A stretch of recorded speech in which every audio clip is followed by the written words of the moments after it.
Hi, I'm Nick Cato with Leo Barrick, and today we decided to walk across the street from our offices to beautiful Coronado Beach to film this week's episode of Tax Concepts for Deal Professionals.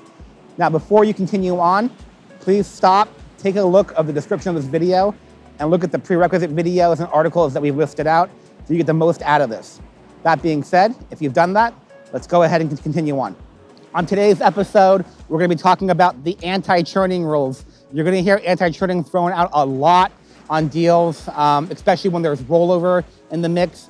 It can rear its head in a number of situations, but the most common situation is if you're buying an interest in a partnership or a disregarded entity, or maybe even an S-corp where certain structures are utilized, and there's rollover in the transaction.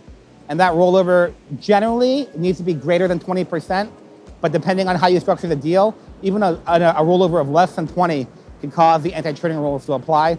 We're not going to talk about all those nuances today. We're really just going to highlight the fact that, if you're doing a transaction that results in a tax basis step-up transaction and there's rollover, you need to make sure that you think about the anti-churning rules and raise it with your tax advisor. Now, before we go into that detail, a lot of you might be wondering, what are the anti-churning rules, right? And effectively, what the anti-churning rules are these draconian set of rules that were put in place back in the 90s that effectively prohibit you from obtaining, or not obtaining, but utilizing your tax basis step-up, that you obtain in the deal when you buy an interest in a disregarded entity, or even some partnerships, right? And it's not structured correctly, and the selling shareholders maintain a stake of more than 20%. And if that company or that partnership was around, pre-1993, in any shape or form, even a dollar of value being attributed, from that time period can cause these rules to apply. And if the anti-churning rules apply, while you may get your tax basis step up, you won't be able to amortize it. And so you wouldn't be able to benefit from those tax deductions in the future, kind of, rendering your tax basis moot, to be honest.